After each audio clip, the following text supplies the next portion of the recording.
Okay, Bismillahir Rahmanir Rahim. Alhamdulillahi Rabbil Alameen.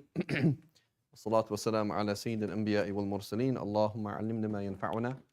وانفعنا بما تعلمنا وزدنا بفضلك علما وتعليما إنك على كل شيء قدير. Just turn it on. Oh, it's not on.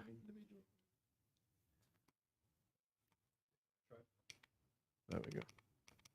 Okay, so last week we looked at the sound masculine plural. Okay, where am I?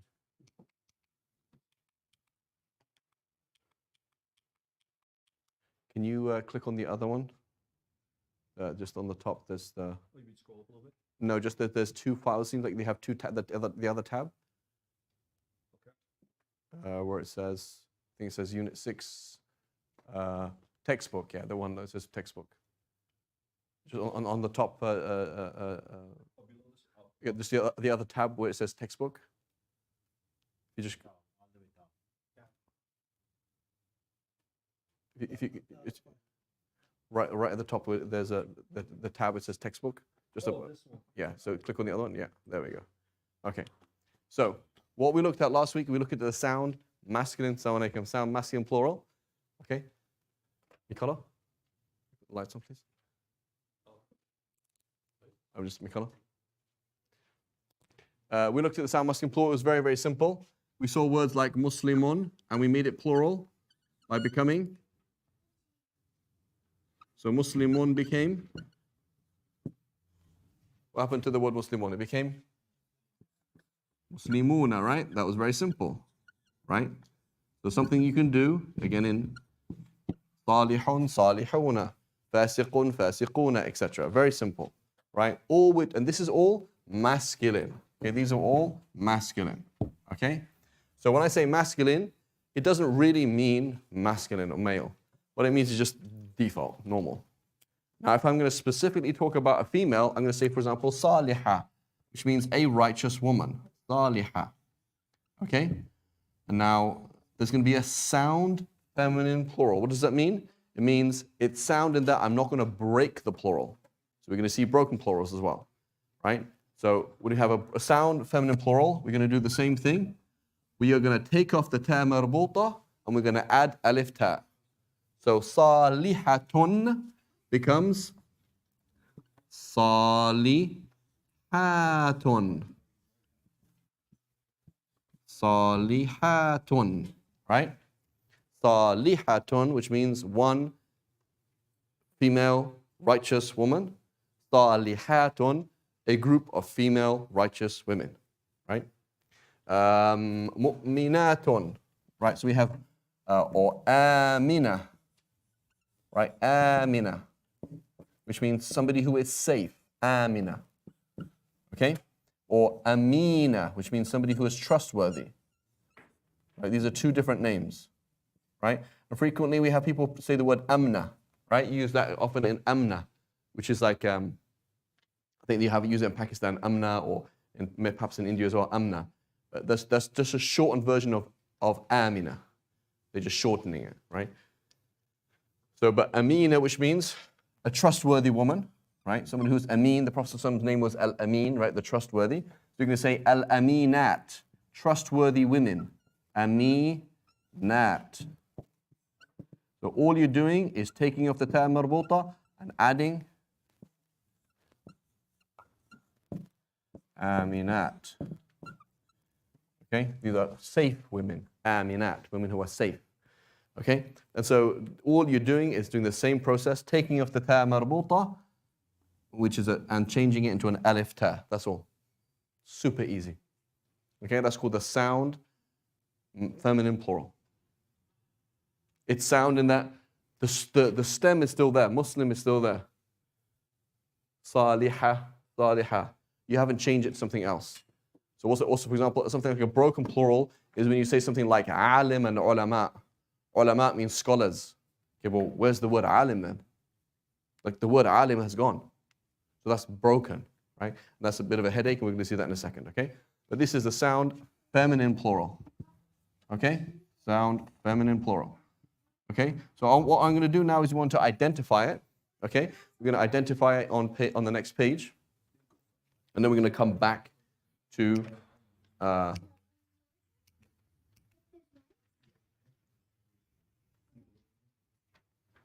we'll come back to look at them. So let's just identify sound feminine plurals and sound masculine plurals. So words that end in una or ina, if you remember, that muslimina would be the genitive / accusative form of muslimuna was muslimina, from we remember from last week. Muslimuna, muslimina.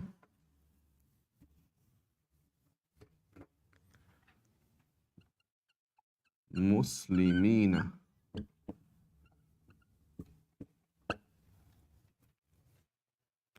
Okay, so let's try and identify. Just give me examples of una, ina, and at. That's it. Anybody? Al-mu'minatu. Good. What does it mean? Al-mu'minatu? Believing women, right? Believing women. Okay? And al-mu'minuna means? Believing men. So we would only throw in the word men when you put the two together. You say al-mu'minuna wal-mu'minat, that means believing men and believing women. Otherwise, if you say al-mu'minun, that just means believers in general. Okay? And so it's a very important thing. I used to have this quote I would use in my Islamic school, is, quote, because women don't count. Right? I.e. the opposite is the case. You see in the Quran, women do count. They're very present in the Quran. There's lots of rules to do with women. Women are mentioned. So it says things like the believing men and women, and the fasting men and women. It keeps mentioning again and again and again, which is a very important thing, right? And so, some people, they feel that, for example, they feel either Islam is sexist, or they feel that sexism is over, or that, so what's the word? Misogyny is over. It's not, right? Misogyny is very prevalent in most Muslim countries, right? It's very normal, right? Where people just kind of, women either are neglected or feel that they're not responsible because they don't really count, right? Which is totally un-Islamic, right? And so the key thing is, you're a woman, you have your rights, you're independent, and importantly, you're going to have to answer for yourself. You don't say, well, my husband said, or my wife, my dad did, right? Once you reach puberty, like anybody else, you're going to answer for your own actions, and that's it, right? So believing men and believing women. That's why Allah subhanahu wa ta'ala mentions وَالْمُنَافِقِينَ وَالْمُنَافِقَاتِ.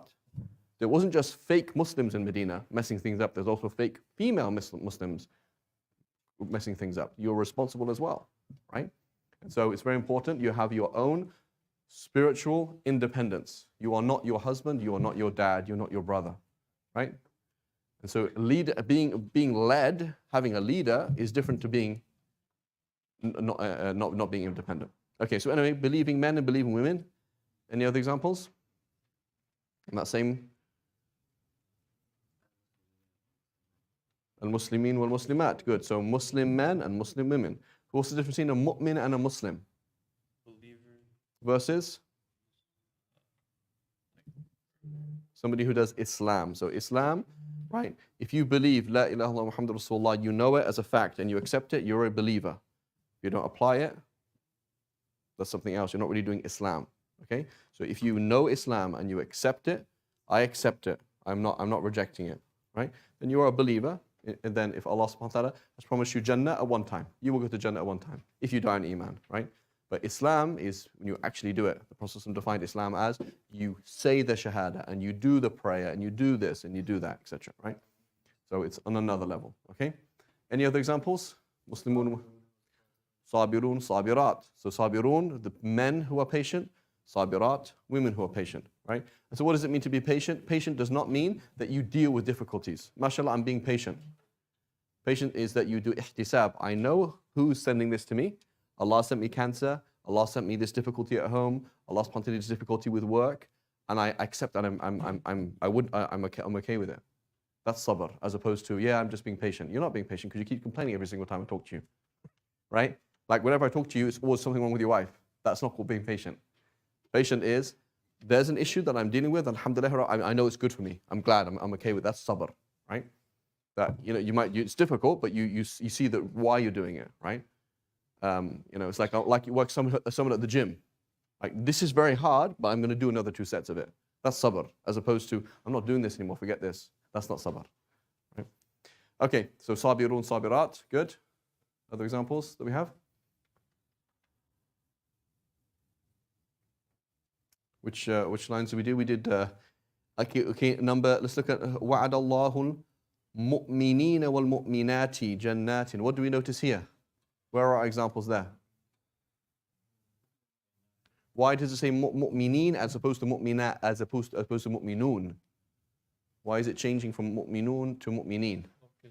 God has promised. Allah has promised. وَعَدَ اللَّهُ الْمُؤْمِنِينَ. Allah has promised them, not Allah has promised they. Right? So we're shifting from they to them. So from una to ina, right? That's our muslimuna to muslimina. Okay? That's a review. So وَعَدَ اللَّهُ الْمُؤْمِنِينَ وَالْمُؤْمِنَاتُ or mu'minati. So notice we're going to shift here from mu'minatun, and the genitive accusative version of it will be genitive / accusative version of it will be aminat, for example. Aminatin. It will look like it's genitive, okay? Very important. The sound feminine plural, when it's in the accusative or genitive, it looks genitive because it has a kasra. It never has a fatha. Okay? So when it's for the singular, you're going to say, for example, hiya aminatun, ra'itu aminatan, marartu bi aminatin. It's going to have those fatha, dhamma, fatha, kasra, nominative, accusative, genitive. For the feminine plural, it's going to have normal, not normal, in. Okay? So when it's the object, when it comes after a verb, when it comes after a preposition, it's going to have in, mu'minatin. So it says, وَعَدَ اللَّهُ الْمُؤْمِنِينَ وَالْمُؤْمِنَاتِ kasra, because it's now Allah has promised them and not promised they.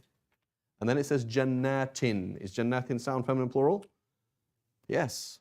Right? So normally it's jannatun. هَذِهِ jannatun. These are gardens. And now jannatin. Allah has promised them this thing. This is the thing that Allah has promised. So it's shifting from jannatun to jannatin, because it is the object, it is the thing that is promised. Okay, guys? Make sense? Everyone's had coffee before they came? Okay, bismillah. So that was number 2. Number 3. Where are our examples? On this table, please. Good. What happened? Why did it change from muslimuna to muslimina? Because of inna. Shifting because of inna. Okay? Inna al-muslimina, inna Allah ha. Right? Mina. Muslima.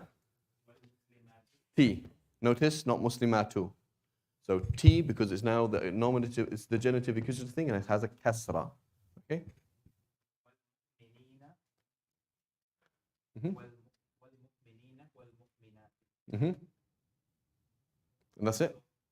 Inna mu'mineen wal mu'minat wal muslimin wal muslimat. That's it? That's the end of the sentence? Good. Okay. Okay, number 4 on this table at the back. Inna fi dhalika. Good. Good. La'ayatin. Is it ayatin or ayatan?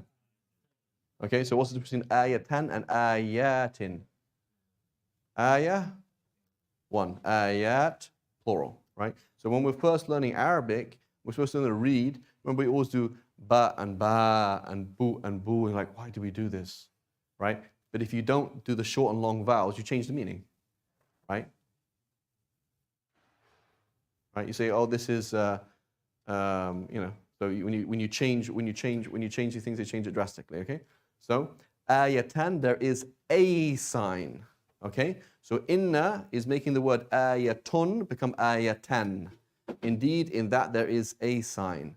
And the singular, okay, the singular, if you remember, is going to be like this. Babun, baban, babin. Okay?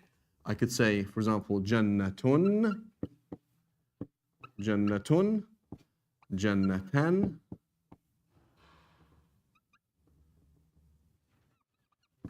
and jannatin. Right? That's the singular. Okay, and in. That's what's happening with the singular. When it becomes plural, no. It's going to be ayatan and ayatan, ayatin, and sorry, ayatun and ayatin. You had a question? No, that's super emphasis. Yeah. So I say, we explained before, what's the difference? I say a normal sentence in Arabic. I would say, for example, I would say, هذا كرسي. This is a chair. You're like, but I've never seen a chair like that before. That's impossible. So no, it is actually a chair. Inna هذا كرسي. It's like, oh really? That doesn't look like a chair. I've never seen a chair like that before. So I use the word inna when it's not so obvious, and I have to give it a bit of a kind of explanation. But now you don't even believe it. You're like, that's not a chair. What are you talking about? I've never seen a chair. That's not a chair. So now you're telling me, Farid, with all due respect, you're speaking, what you're saying is wrong. I say, no. Please, this is actually a chair. Like you don't believe. I say, inna hada la kursiyun. Right? So inna hada la kursiyun, you don't believe me. Okay? So you can tell from the language what the person is trying to say, what's happening on the receiving end. Okay? So, so that was number 4. إِنَّ فِي ذَلِكَ لَآيَةً لِلْمُؤْمِنِينَ. Why do we say mu'mineen as opposed to mu'minun? Lil, right? 4, right? Lil mu'mineen, that's a genitive, right? Not lil mu'minun. Okay? Now what's happening in 5?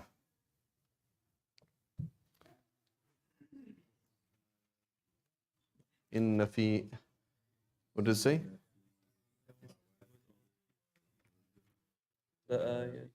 Ayatin. Okay, look at the word ayatan in 4 and ayatin in 5. They are both being affected by inna. Inna fi dhalika la ayatan.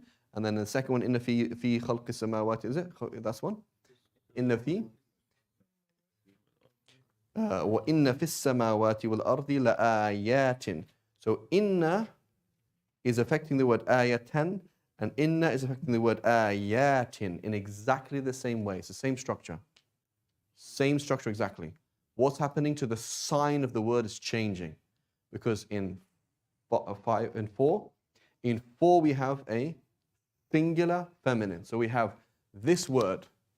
We have this. This is being affected by inna. So it's having baban jannatan look. When we go to here suddenly, we now have the feminine plural, so it's shifting to a different sign.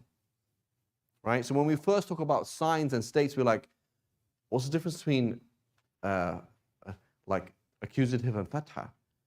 But now we see accusative is that state that something goes into. If it's singular, it'll have a sign. If it's masculine plural, it has a different sign. If it's feminine plural, it has a different sign. That's a abstract state that it goes into. Okay? So that's why we're calling it, we have a word for it, as opposed to, why don't you just call it dhamma? Right? Yeah, because it doesn't always have a dhamma. Okay? So it's also feminine plural, but so why is that? Why does that have a kasra? In the fis samawati. So that would be normal, right? You'd be like, yeah, that makes sense. Kasra, because it's got fi before it, that's fine. If it was singular, it would be like this. Inna, the word it does not feminine, like inna fis sama'i. Fis sama'i. As-sama'i or samawati is the same. Okay? So interesting, the word as-sama means anything that's above you. Kullu ma alaka fahuwa sama. Everything that's above you is called sama. So when we translate it was interesting. Khalid, he just left here. He was talking about the word atheist, like how do you translate words, right? Kafir, should we translate it as atheist? Should we translate it as unbeliever, disbeliever, non-Muslim, right? And so it's interesting when you say, for example, what's the translation of as-samawati wal ard? A possible translation for our times is say the universe. Because when you say the sky and the earth, like what do you mean by the sky? You mean the stratosphere? Right? So what's beyond the stratosphere? What's beyond the whatever ethosphere or whatever sphere, right? And so you could translate, perhaps you could translate heavens and earth as the universe. Right? That would make sense to us. That's the word we usually use, right? If we look at the universe, right? That's a kind of a better translation. Because everything above the earth is called sama in Arabic. Right? This is also called sama. A roof is called a sama as well. You don't tend to use that in modern Arabic, but it comes in the Quran, mentions, why does it so hang yourself? فَلْيَمْدُدْ بِسَبَبٍ إِلَى السَّمَاءِ. Why doesn't he tie a rope to his ceiling and hang himself? So that's called the sama. Okay, so that's easy. And then لِلْمُؤْمِنِينَ مُؤْمِنَاتِ. Okay, and فِي السَّمَاوَاتِ وَالْأَرْضِ لَآيَاتٍ لِلْمُؤْمِنِينَ. Right? And so a very, very important thing in the Quran, Allah subhanahu wa ta'ala talks about signs. Okay, ayat. Okay, ayat, signs.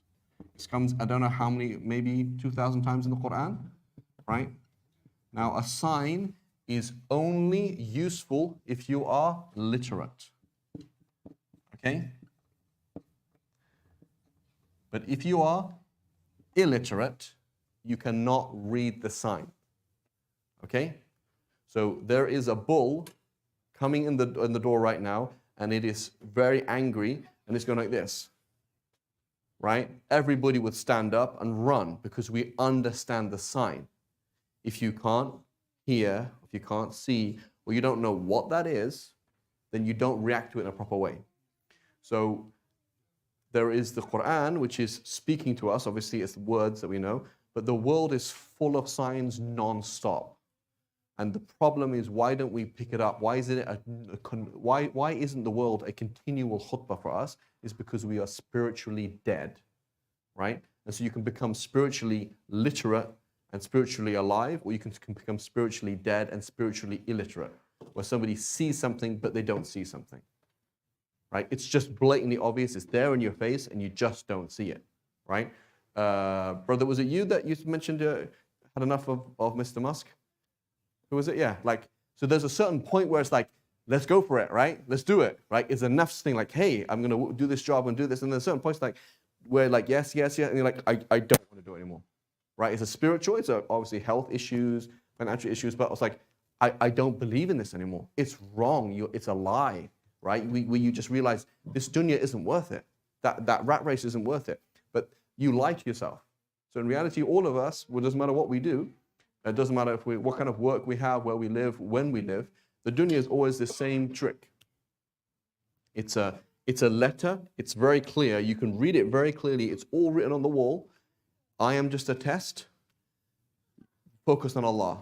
Every single person has the same thing, whether he's a farmer in Punjab, whether he's working in tech here, whether he's a mother, an 80-year-old grandmother, where it's a 15-year-old, whatever. Everybody is seeing the same thing. And it's as clear to anybody as anybody, but it all depends on how literate or illiterate we are spiritually. Like, does it click what this actually is? Right? And so the kafir, for him, he's just the most illiterate ever. It's like, it's just there in his face, and he's just not even reading it. Right? You write him a letter saying, hi, how are you doing? And he's smelling the ink. He's wondering what it's made out of. Like, you didn't read the words? No. He didn't even see the words. So for us, you don't need to be on YouTube listening to Shaykh so-and-so every 2 minutes. You don't need to read every single hadith possible, impossible. Most hadiths that we've heard, half the Sahaba never heard. The problem is that when we read the Quran, it doesn't go in because we are spiritually dead. Just one khutbah a week, that's all you need. Just a bit of Quran here, a little bit of one or two hadith should make you cry. But it doesn't because we are spiritually dead. So you can't hear it really. Like somebody's talking to you, they're like, what are you talking about? Right? Just like people watch people dying on TV and like, oh, what do you want me to do? You know, it's just another form of entertainment. They are spiritually dead. Whereas in the past, they're like, oh, there's a place in the world where people are dying. Okay, well, I have to leave my work now and go and save them. That's what it used to be. But people are just dead.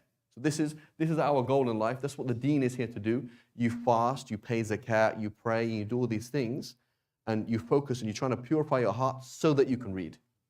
And then everything becomes a sign. And it's like, wow, I just saw a tree. That was the biggest lesson ever. I just saw a child holding their mother's hand. I just saw something. Everything is a sign because it's so obvious. You don't need to study that much. You don't need to. But when we are very filthy and we're so blind, then you have to talk to somebody so much times and listen to this video. Maybe you can listen to this. Maybe listen to that hadith and this and this and this and this and this. You got to get work and work and work until they finally get some things going. But the deen is very simple. It's about safa, about purity of the heart, right? Brother Khalid was talking about Buddhism, right? It's like, read about Buddhism, it's like basically the same story. You talk about Buddha, and it's like he had these tests, like a woman walks past him, don't notice her. I don't see her. Temptations of food, not interested. He's what we call a zahid. He doesn't care about the dunya. That person can read. I don't see a temptation, I see a woman. I don't see a test, I see money. I don't see a test of patience. I see, for example, somebody being rude to me, right? You don't even see the most basic most basic things, right? And so this is very, very important. The word ayat, ayat, ayat. Allah saying it's so blatantly obvious. The writing is on the wall, and I made it so clear in words and in English and in Arabic and in trees and in this and in this and what about this and what about this, but you can't even see it because you have a spiritual illiteracy. And it's not an issue of, and so that's somebody who is spiritually literate, you will hear some sheikh talking in broken English about something, you can hardly speak to him, but you understand because you have a pure heart, right? Whereas somebody who does not have a pure heart, it doesn't matter what you give them. It doesn't matter what you give them. Okay, so it's very, very important, this key thing, that signs, but we can only read them when you purify your heart. And then you can be like, yes, and then it all makes sense. Okay. Number 6. Okay. So وَجَعَلْنَا اللَّيْلَ وَالنَّهَارَ آيَتَيْنِ. Is that feminine plural or masculine plural or singular? آيَتَيْنِ. Jewel. Good, thank you, right? So remind us, that was of the jewel, you have babani, 2 doors, / babaini,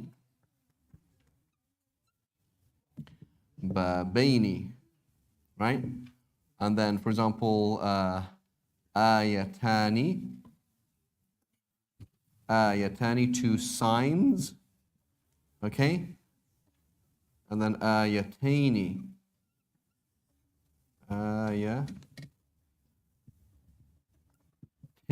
2 signs, okay?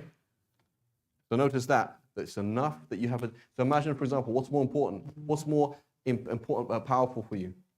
The khutbah that's going to be tomorrow, or the fact that the sun just set? So it should be like the sun sets and you're like, from that you can infer so many things. Like there will be a time where you set. There will be a time where everything sets. And in fact, every single thing in existence besides Allah subhanahu wa ta'ala, even Jannah and even hellfire, sets. Like it changes. But there's one thing that doesn't change. So it's so obvious, but yet, like, oh my God, what happened? Like, I don't know. The sun just set. It's like, yeah, why is that even significant? It's insignificant. It's not a sign for us because we're dead people. We're spiritually dead. When you're spiritually awake, it's like, wow, that was big, right? That was a big thing, right? So it's very important. Yeah, go ahead. So first one, ayatan, is that plural?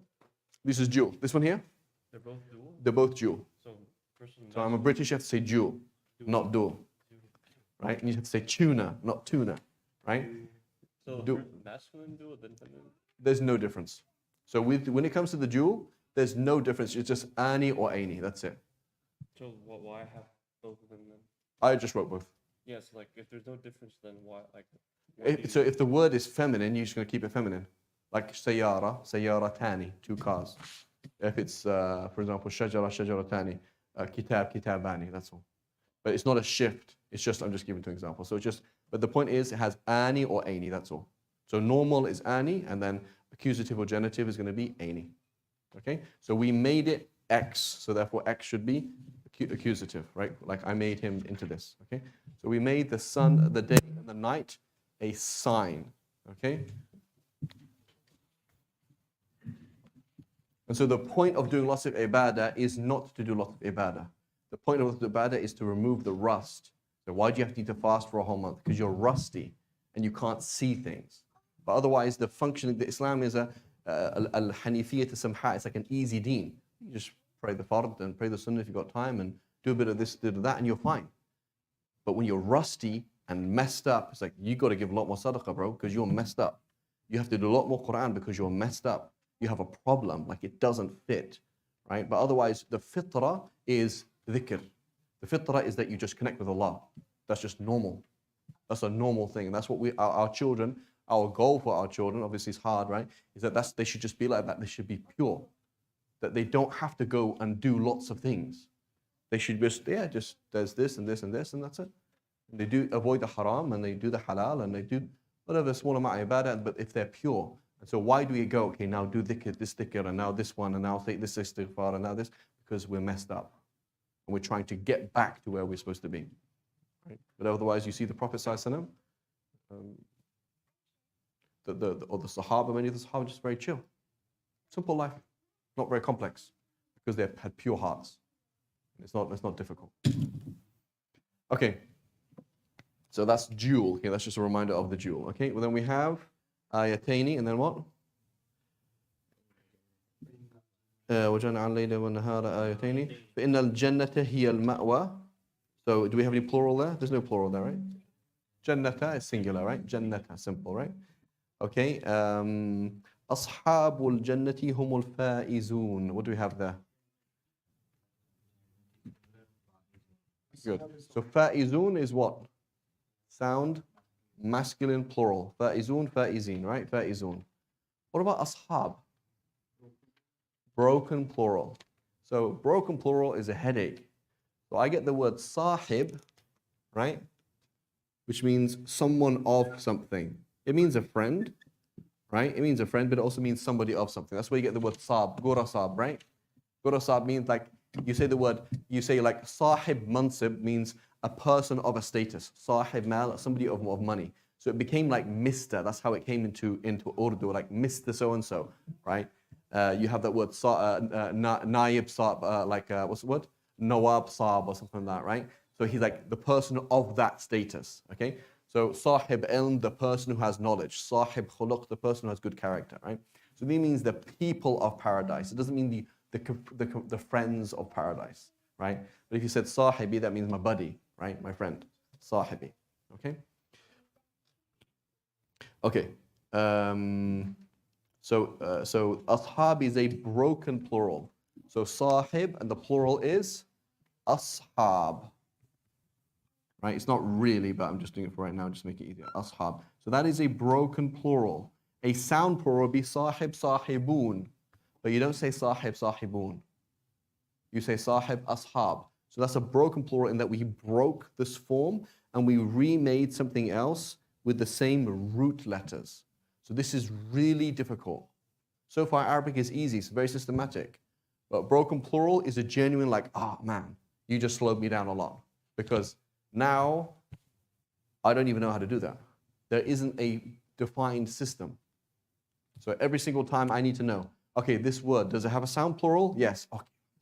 Easy. Muslim, Muslimun, easy. Muslima, Muslimat, easy. This word, bab, does it have a sound plural or broken plural? Oh, sorry, it has a broken plural. Okay, and what on earth is that then? Because I don't even know how to make that. So now I'm going to have to learn bab, abwab. How do I know it was abwab? I memorized it. Okay, so this is going to put us back a little bit because now, in terms of the data that you have to store, it's now you're going to have to put all that stuff in your head because it's not a system. Or you could just say, boon, bab, baboon, easy. But then you're like, that's not a word, baboon. You don't even say that in Arabic. Like somebody said, Ain al baboon, where are the doors? Like nobody would understand what you're talking about. The word is abwab, right?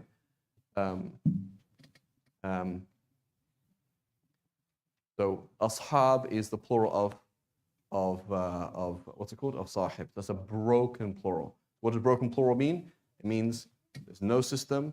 You're just going to see the root letters, same three letters, sad, ha, ba, rearranged in a certain way, and somehow that's the plural of it. And how did you know it? You memorized it. That was all. Just like, what does asad mean? Asad means lion. How do I know that? I mean, I don't know. Just memorized it. That's all. So this is the only way you can know it is through memorizing it. You have form for Dual is always the same, an. So sahib, sahiban. broken plural. Broken, no, broken, so that's because that's not, you can't get a broken dual. That doesn't exist.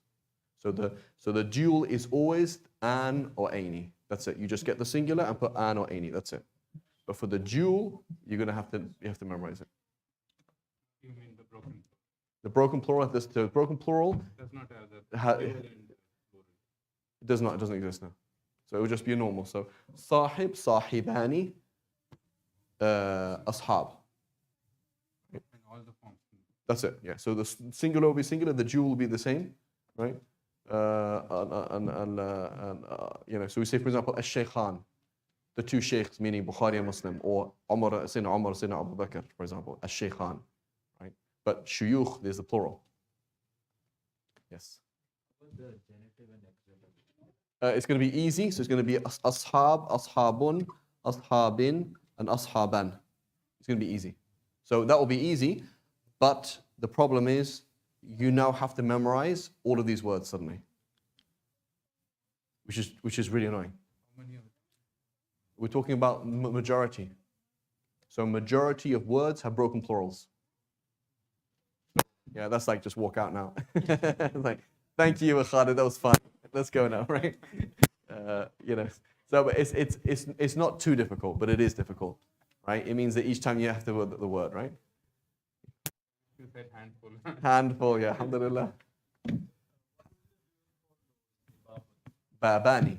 Babun. Babun wahidun, baban ithnani. Two hands, and then abwab. Yeah, but you won't say abwabani. That doesn't exist.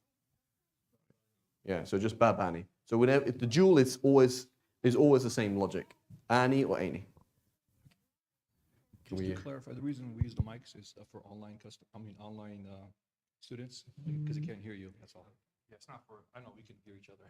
Just they're watching, there's like 10 of them. 10 students. Okay. I'll leave this. Okay. So it's not like English. In English, we have what's it called, irregular plurals, like man and men. So there's just a few, right? Like, I don't know, 20 words that you're going to see on a regular basis, right? Man, man, woman, woman, right? But otherwise, you just put S. In Arabic, it's the opposite. The default is the words are broken plural. So yeah. So we're going to see broken plural is a headache and numbers are a headache. Like I remember sitting on a bus teaching myself, I sit on a train actually, teaching myself Arabic, and I got to how do you do numbers? Like how do you say like one elephant, 2 elephants, 3 elephants in Arabic? And I was like, this is so hard. You almost thought somebody intentionally made it hard. Like somebody went and just made it really hard for you. So when you learn numbers, like it's like one system for 1 and 2, and then 3 to 9 is another system, and then 10 is another system, and then 11 to 19 is another system, and then 20 is another system, and then 100 is another system, and then 1,000 another system. And the system is always like opposite. And it's like it's like painfully hard. So numbers are hard, plurals are hard. Otherwise, Arabic is very systematic. It makes much more sense than English, and it's much easier than English. Okay? And you can still do it. Inshallah. Yes. So Jannataini would be the. So given that you're Masri, you're going to say Ganna. In Egypt, they don't say Ja, they say Ga. Say Gamil, Gamil Awi. Yeah. So Okay. Ganna, Yeah. Jannataini, that Yeah. would be the. Jannatani is the dual. No, Jannataini is the accusative. Jannatani is the accusative genitive, and Jannatani is the normal. Okay. Yeah. So Jannatani an yaminin wa shimalin, Surah Rahman. Jannatani, because it's normal. There will be 2 gardens to the right and left. Okay? Okay. Jannatani an yaminin wa shimal. That's example number 9, and that's dual. Normal, dual, Jannah, Jannatani. Okay? And look at the word an. What does the word an mean?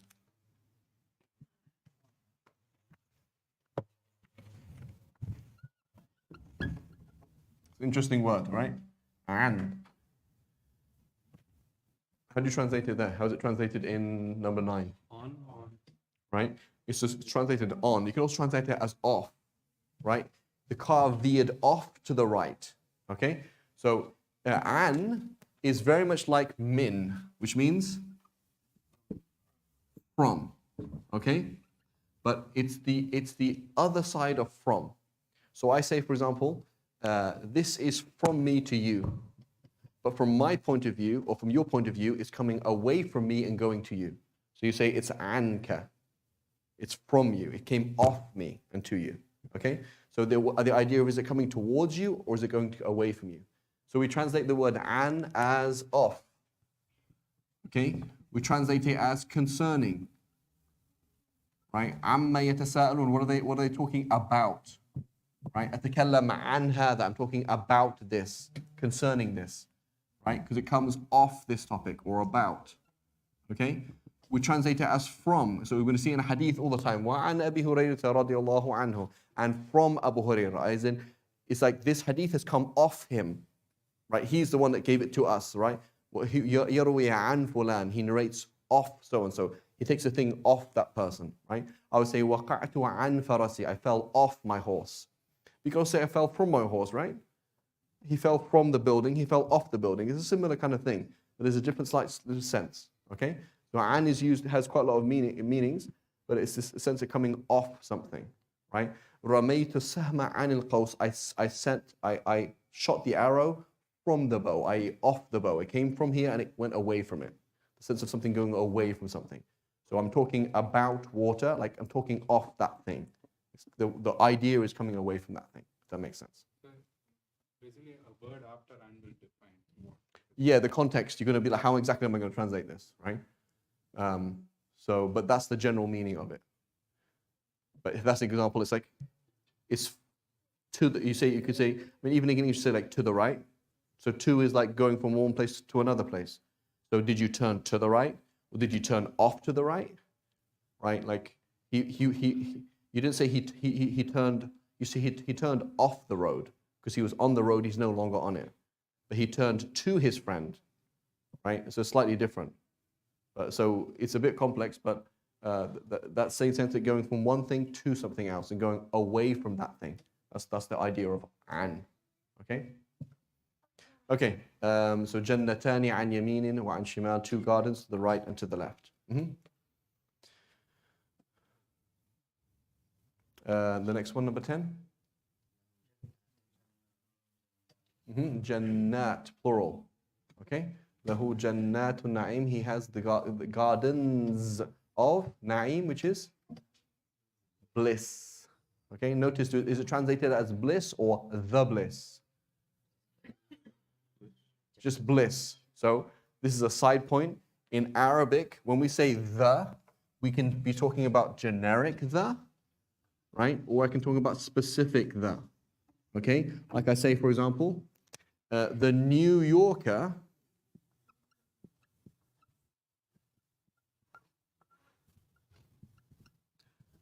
speaks like this.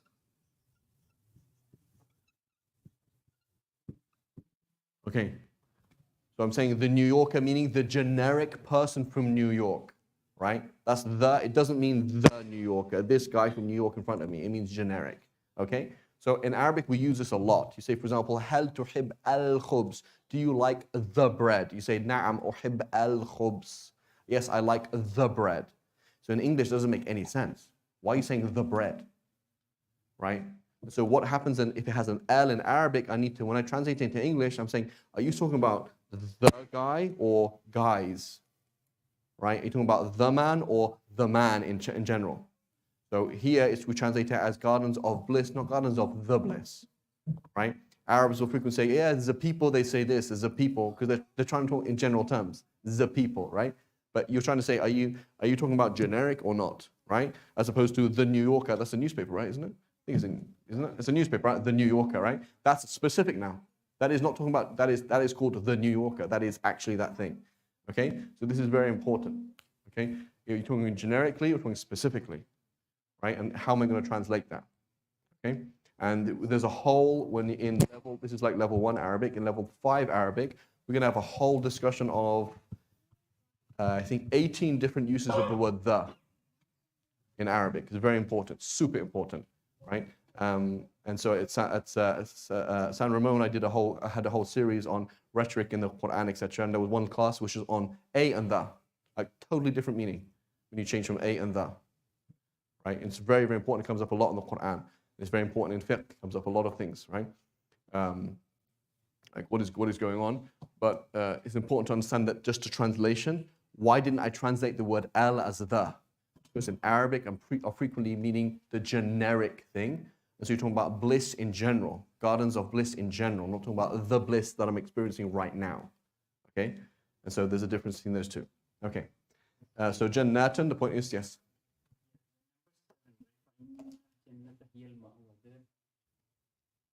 So the number 7 here, the hiya is explicitly added to. It's added to, yes, added to make it so it's like saying because paradise it is as opposed to it is, right?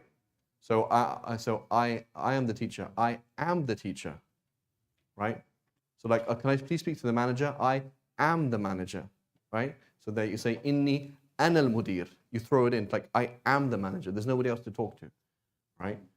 So in the number 10, basically lahum jannatun na'im. In this case, yeah, means we don't need to. You don't need to do that, yeah. And that would be superfluous. There's like no reason. Imagine if I did it every single time I spoke. Hi, I am here. It's like, why are you saying that? That doesn't make any sense. There's a time and a place to emphasize something, and there's other times you don't need to emphasize. Yeah. Yes. Same.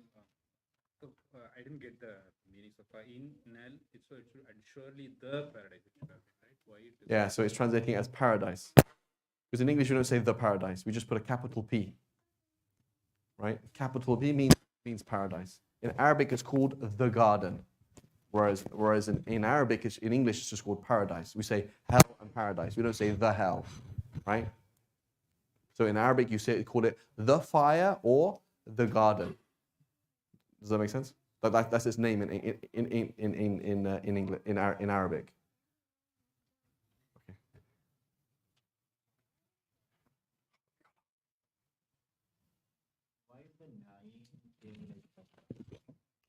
Because of gardens of bliss. Gardens of bliss. So the of. So we're going to remember the implied of? Yeah. Right? So Fariduddini. Kamaluddini. Right? Rasulullahi. Kasra. Baytullahi. House of Allah. Okay. Lahum jannatun na'im. Number 11. Good. What's happening with muttaqina? Why is it not muttaquna? Inna. Because of inna. It's shifting from iuna to ina because of the inna. Good. Fi jannatin. Sound feminine plural. Right? Wa na'imin. Okay, and so here's, I just give you a taster of the difference between the and no the. Look at number 10, it says, the gardens of the bliss. And it's just translated as gardens of bliss. And then it says, indeed, the people of taqwa will be in gardens and bliss. So in English, the word bliss and bliss are the same. In Arabic, it's not. One has al, one does not have al. So if we just don't read the Arabic, then just all the same. But it's fundamentally different. One is bliss. You know what bliss is? Yeah, and think about bliss. Think about like pure pleasure. Okay, I'm trying to get you to focus on that, and I'm saying you will be guarded of that thing. As opposed to, you know what bliss is? Yeah, I'm going to talk about bliss that you don't know. A bliss that you couldn't imagine. An unfathomable, indescribable bliss. So the better way to translate number 11 would be, indeed, the people who continually fear Allah and actively protect themselves from the hellfire, they will be in and surrounded by multiple, indefinable, indescribable gardens. And on top of that, they will be surrounded by, because they're going to be in it, some kind of crazy level of pleasure that you couldn't describe. That's lost in translation. Al and no al. And so we read it as like bliss, bliss, what's the big deal? But one says al and one says doesn't have al. So there is a difference. One is, you know what it is, and I'm trying to talk to you about something you know. Like, what is it like? What is it like to be disturbed? Right? So for example, being disturbed is not nice. See, being disturbed, you know what that is, as opposed to some level of disturbance or some kind of unknown, right? So when you make it unknown, it could be scary, it could be impressive, it could be all sorts of things. It's unlimited. Okay? Yes. So I heard that from somewhere like in Jannah, you're always going to be in like a state like in a high or ecstasy. Ecstasy, you know? Ecstasy, yeah. Is that what it basically means? That like this ayah, Yeah. that bliss? Yeah, bliss, continual bliss, right? So it's very important to understand in the dunya that this is the pain of the dunya. Is that it doesn't matter what ecstasy, literally you do ecstasy, for example, may Allah protect us, right? But what doesn't matter what you do, like you've done that, okay, now what's next? Right? Who is it? David Bowie, he said this, he said this song, he said, what is it? He was just, he's like, he said something like, it's pointless to be high because it's such a far way to go down. This is people like, right? So you are now Elon Musk. Okay, well, what's next? Is he happy? I don't think so. Benjamin Netanyahu, wow. Are you happy? No? Like, People who have the dunya, are they happy? No. Okay, I bet you just did like the best drugs ever that money could buy. Okay, you are the most famous actor. You are the best Michael Jackson. Has the 20th century ever seen a better dancer than Michael Jackson, a better performer? Like the king of pop. Is he happy? No. So this is the catch of the dunya. It doesn't work. It doesn't actually work. Whereas Jannah works.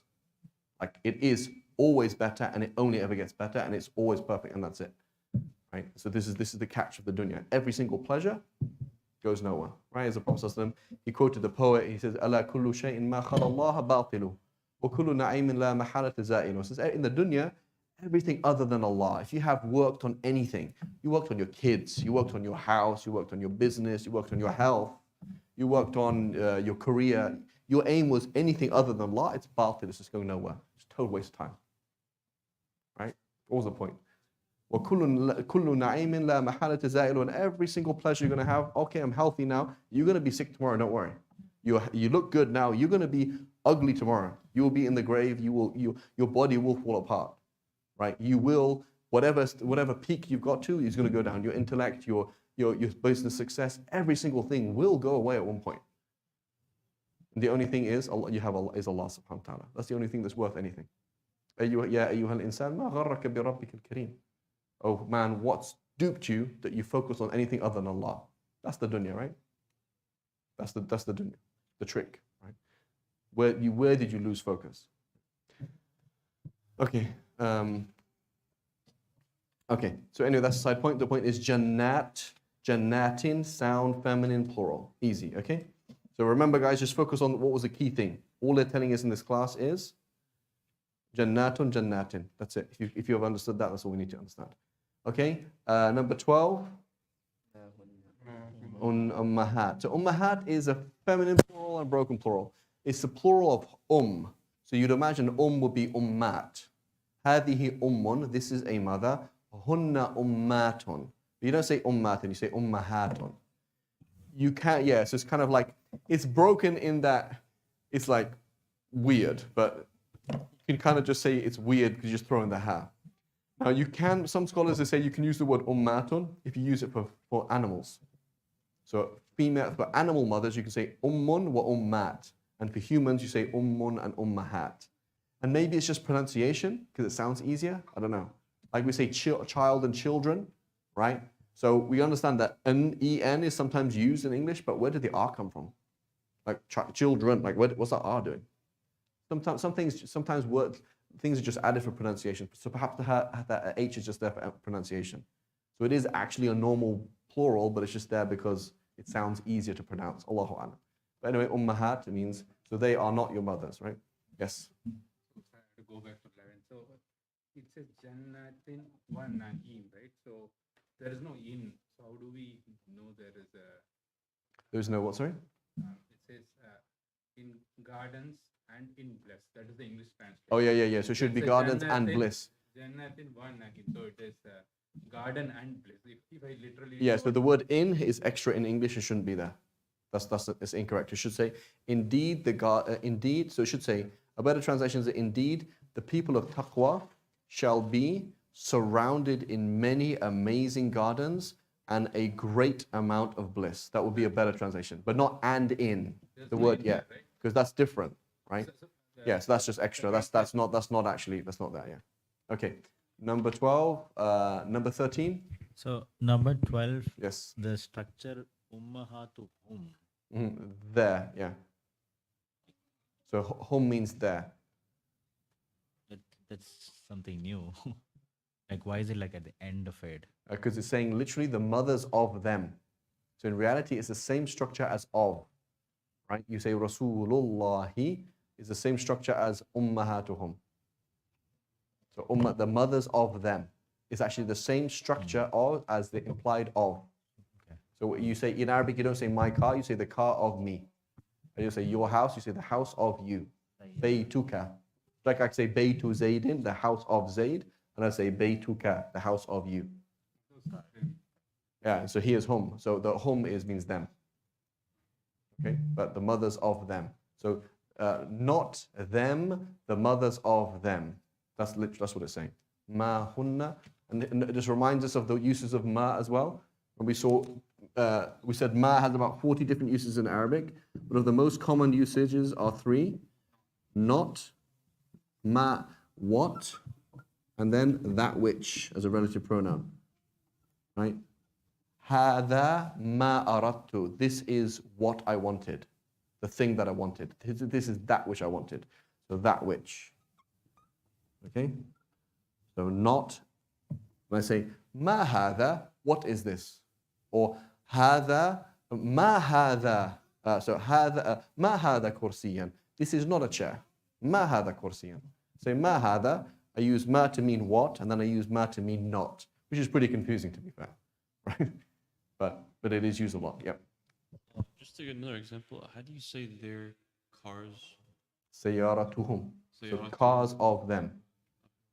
سيارتهم. Okay. What is Yes.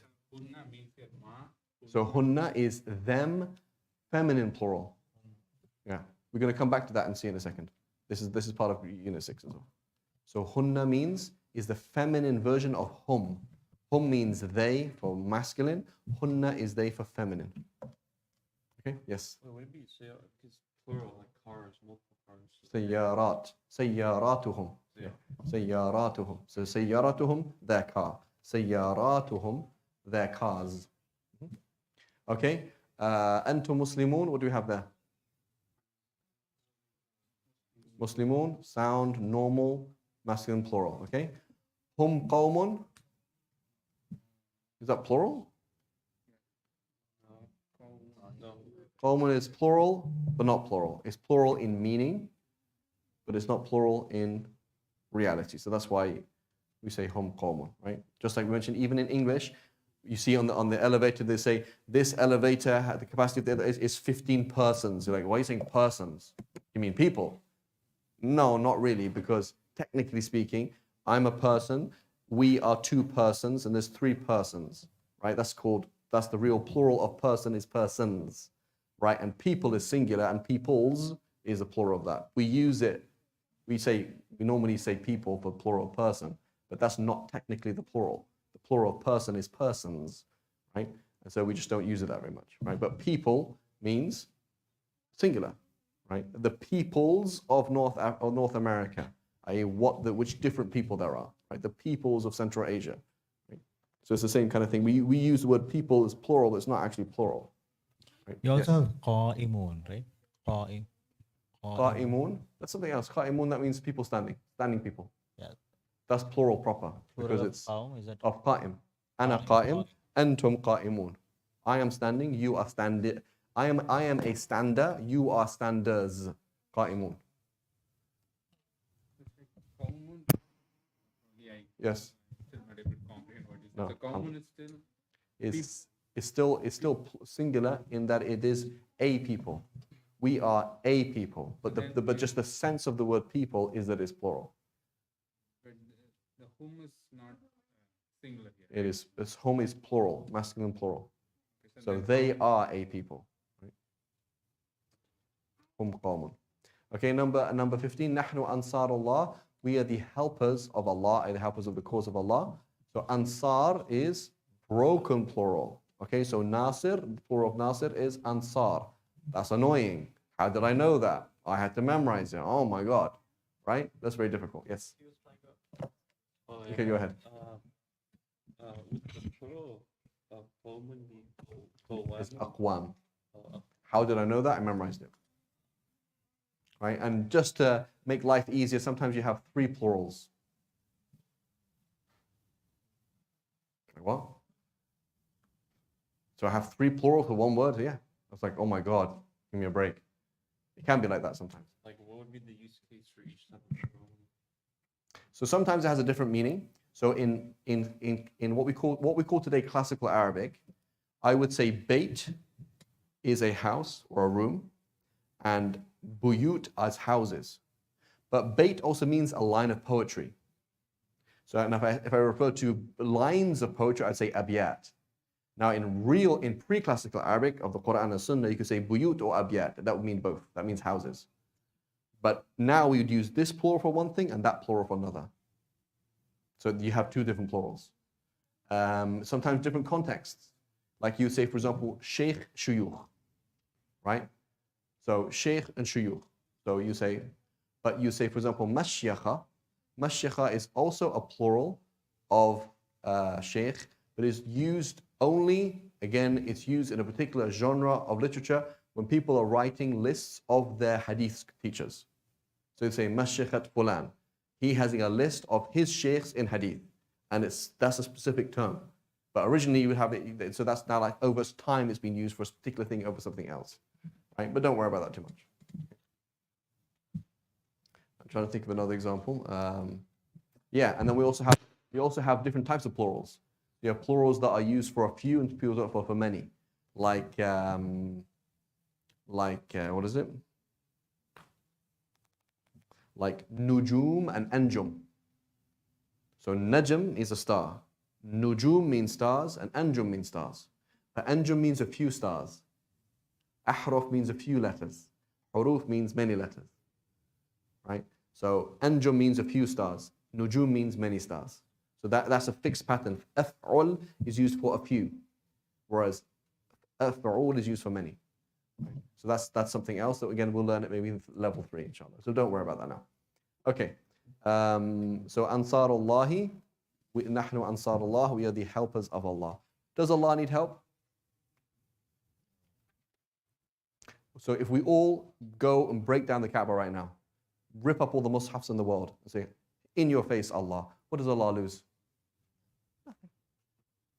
Allah doesn't need us, we need Him.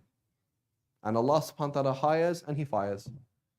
He hired Spain for 800 years and He fired them. Goodbye. No more Muslims in Spain. Like if you look at our heritage, the number of books, the important things written in Spain is a lot. Like you imagine like Spain, that's far away. Like, but you see it was almost like a vacuum cleaner. Like it would like suck up every single thing from the east. Right? It's like amazing, amazing place. They were hired and then they were fired. Right? And as they were being fired, suddenly the Turks came in, the Ottoman Empire. Then the Ottomans were hired and then they were fired. And so Allah doesn't need us. Allah subhanahu wa ta'ala, you turn away, oh, not a problem. You want to leave Islam, not a problem. Allah doesn't need us. Allah's not going to be hurt. Allah doesn't need us to help Him. It's not, for example, let's pray for peace on earth. Does Allah need us to make peace on earth? Allah subhanahu wa ta'ala, there's nothing wrong with the earth for us to fix. Allah subhanahu wa ta'ala messed it up and said, please can tidy up. I'm asking you to tidy up for your own sake. I don't need you to help me fix the earth. Right? It's not a problem that needs to be solved. Allah subhanahu wa ta'ala, He makes things just for your own benefit. Here we go. Here's a child that fell over and hurt themselves. I want you to give you ajr by helping them. I don't need you to help me. Allah doesn't need us to believe in Him. Allah doesn't need us to follow Him. We can all be fired, not a problem. That's a very important thing to always have in your head. There is no guarantee when you come out that sujood you ever be in sujood ever again. No guarantee. Allah does not owe it to you to save your iman. He does not owe it to you to make sure you stay righteous. He does not owe it to you. And so that's why you say, Ihdina as-sirat al-mustaqim. Ya Allah, please. Because if Allah doesn't guide you, what are you going to do? You could be in that sujood, you could be the imam on Jum'ah, and then the imam's there for ages. What happened? The imam left. He left Islam in sujood. Does Allah, what are you going to do? Sue Allah on Yawm al-Qiyamah? Right? So this is part of our relationship with Allah subhanahu wa ta'ala, is you have no haqq over Allah subhanahu wa ta'ala. You no haqq over Him. You don't have a haqq to exist. You don't have a haqq to breathe. You don't have a haqq to this. You don't have a haqq to have iman. So iman is not guaranteed to you unless you show appreciation for it. And Allah subhanahu wa ta'ala says, وَلَئِن شَكَرْتُمْ لَأَزِيدَنَّكُمْ If you show appreciation, I will give you more. I'll give you more dunya and akhirah, don't worry. I'll give you everything. But you don't deserve it. It's not something deserving, it is not something that we have. Right? And so in the West, we have this culture, right? Whereas like, it's my right. You do not have any rights. You have no rights. You are a slave of Allah. You have no rights. All you can say is, Ya Allah, please. That's all you can say. That's all you can say. Just Ya Allah, please, and act like it. But if you don't act like it, then, right? So that's a very key thing to do. Alhamdulillah, Rabbil Alameen, I'm in sujood. I'm dead scared that I'm never going to be in sujood ever again. Allah wants to say goodbye. When there's nothing you can do about it. Very important thing to understand. Always think about Spain. 800 years of Islamic glory. Goodbye. Gone. Disappeared. Maybe one day they'll be like, well, there are Muslims in India? I didn't know that. Because there weren't Muslims in India. They originally got to Sindh. Where did it come from? From the Mongols. So the Mongols, they became second generation, third generation became Muslim. Then you got the Mughal Empire coming from Afghanistan, and then they went into India, and then we had, right? But otherwise, right? So we always have to understand this key thing for us as Muslims and for our children is like, you do not have a right to go to Jannah, right? You don't have a right to go to Jannah. It's just Allah's generosity. And so you have to act like that. You have to carry yourself in that way. You have to like, oh my God, what happens if I leave the Sunnah? Allah could just fire you. Why not go? What happens if I don't do the Fard? Allah could just fire you. Goodbye. Very, very easy. Super easy, right? One of the easiest ways to leave Islam, particularly right now, is universal validity of all religions, right? So I'm giving a khutbah here, right? Farid brings me in to give a khutbah and like, oh, Shaykh Farid, and he really likes my style because I'm very inclusive and I have good connections with bishops and priests and rabbis. He's like, wow, you're really interesting. And I have a really good style. And then he realizes 2 years later that I believe all religions are equal. So your prayer wasn't even valid because I wasn't even Muslim to begin with. Very, very easy thing to do. I still pray, I still fast, my wife still wears hijab, but we're like, yeah, she wears hijab, but she understands that all religions are equal. Buddhism is also true, Christianity is also true. In your office, wouldn't they like that if you told them? They'd love it. They're like, oh, that's the kind of Muslim I like. And you're like, yes, you fast Ramadan and you go on Hajj, great, mashallah. They would love it. And that's exactly what they had at the time of the Prophet ﷺ. He's talking to the pagans and they had it. Yeah, come to the Kaaba, you can come with your idols. Everyone has their own idols. Christians welcome. We have a picture of Jesus as well and Mary and everybody, right? So that's a step like this. From Iman to Kufr. And you didn't even change anything. You might be praying to Tahajjud, mashallah. You pray to Tahajjud but not even a Muslim. And the people liked it and you feel better that, now I can really think that my Christian friend, he's going to go to Jannah too. And my Buddhist friend, he's going to go to Jannah too. Maybe he's going to have his own version of Jannah, his Nirvana or whatever it is, right? That's very easy. Very, very easy to leave Islam. It's not difficult. And our kids as well, very easy. So Iman is not guaranteed. We have to be. It's a treasure and we have to appreciate it and it can be taken away like that. Allah doesn't need our help. Allah's saying, if you want Jannah, go ahead. I have it for you. But if you don't want it, other people will take it. Not a problem. Not a problem. Hire and fire as He chooses. He's the boss. We're not the boss. Okay, so we have to act like it. May Allah forgive us and protect us. So let's go back onto the previous. What time are we on, Khalid? Okay, great. So if we go back to the previous page, we have the. Where is it? We have the pronouns. So can you just go up a little bit? Because when I go, yeah, just want to see the whole table. There, great. So these are the pronouns. Some of these pronouns we've already seen. We've already seen huwa. We know that means he or it. We've already seen hiya, which means she or it. We've just seen hum, which means they. We know ana, okay? And so just one thing with ana is written with an alif, but you do not pronounce the alif. Okay, and that's for two reasons. Or maybe three reasons you can say. So the default in Arabic is you do not have to learn how to read Arabic, meaning it's just written as it's pronounced. But there are certain words that are not written as they're pronounced. Okay? Like ana. So if you can imagine, that's the original way that you used to write ana. There were no dots and no hamzas and no harakat. So I don't even know what this is at all. Like, is that ina, ana, una? Is it na, nu? Is it na or fa or ba or whatever? Like, you just wouldn't know. That's how they used to write. Okay? That's how it originally was written. So I come along and I write this, and this is used a lot. This is most likely, for example, if I wrote something like this, I'd be like, that's probably inna Allaha. That would make sense. That would make sense. It's inna Allaha. Okay, so inna Allaha, that would make sense. So it's kind of easy to guess.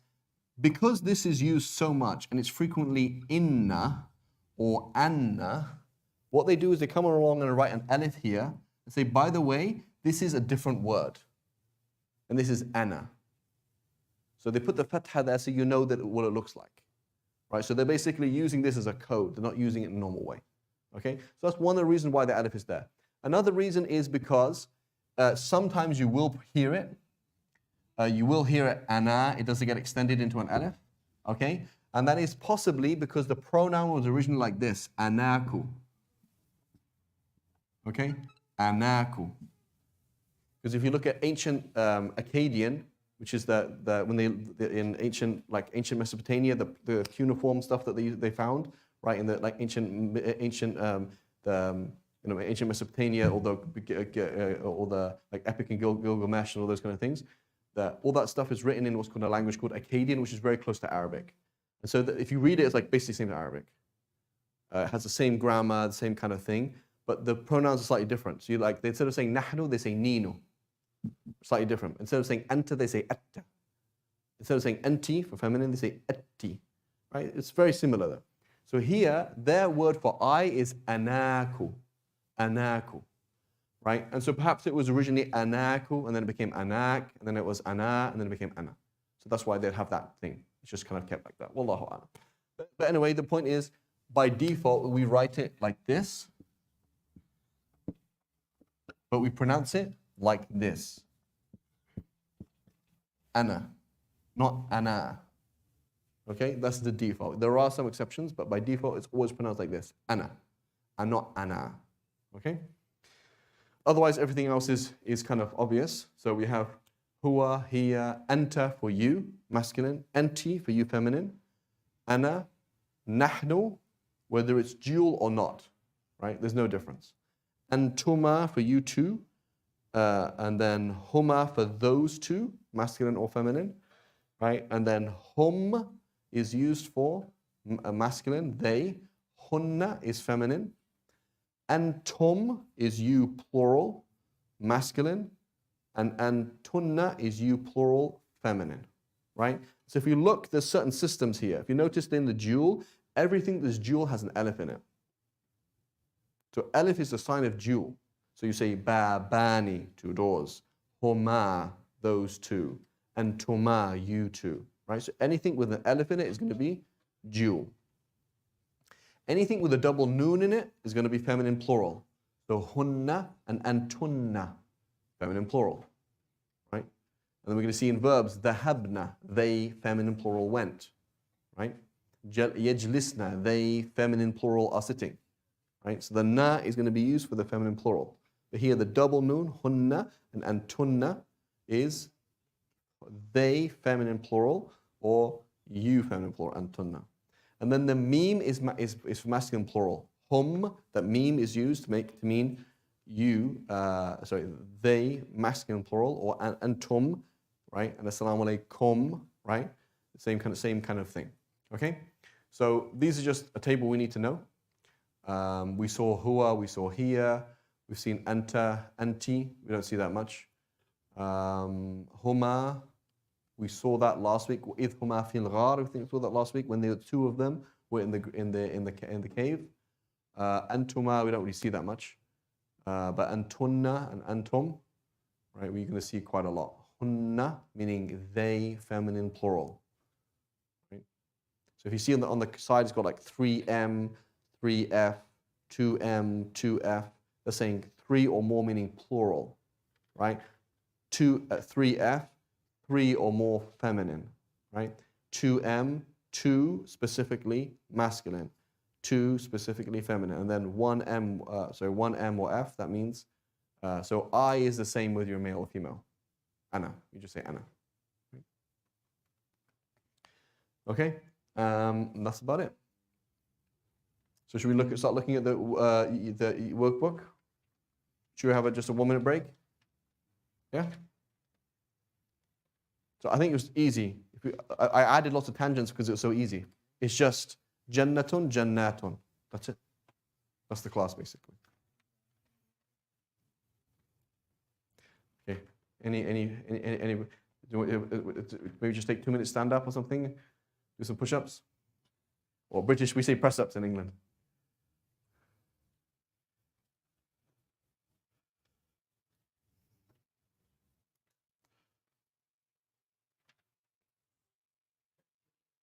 Stretch your legs, yeah. In India, just sit. Alhamdulillah.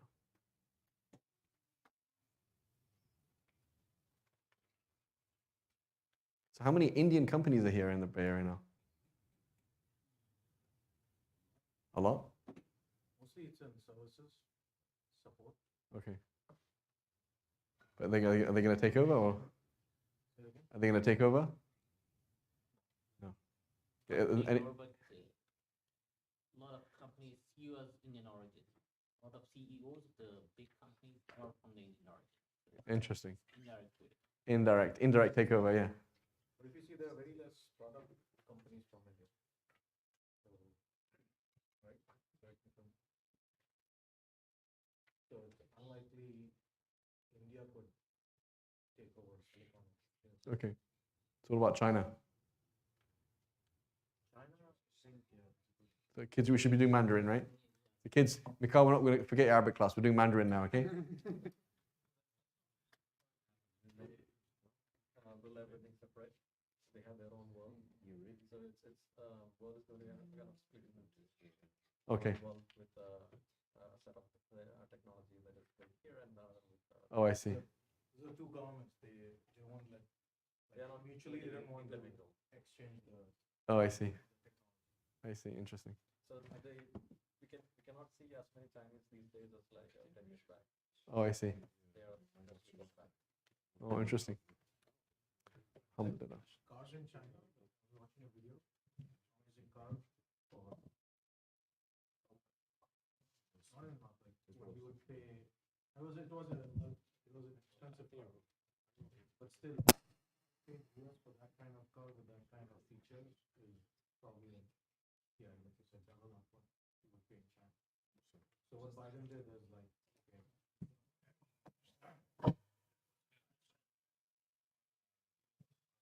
Yeah, so now they become equally expensive. So I see, yeah. Manufacturing. Right, right. Most of the Chinese government basically put some over the other. Oh, so it's like a wall, you have a wall, this kind of, okay, interesting.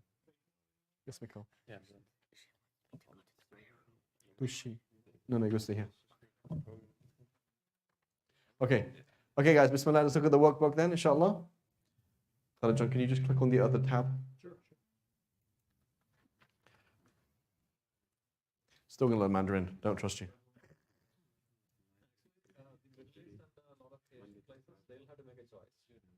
Yeah. But it's going to be the whole, yeah, interesting. Okay, bismillah, so I'm going to skip this one. Okay, let's look at this actually. The plural of, let's look at some of these plurals then. Okay, so we have jannatun. What is the plural of jannah? Jannat, right? Sound, feminine, plural, easy. What is the plural of ayah? Ayat. What is the plural of ummun? Ummahat. What is the plural of muslima? Mu'mina. Salihah. Salihat. Right?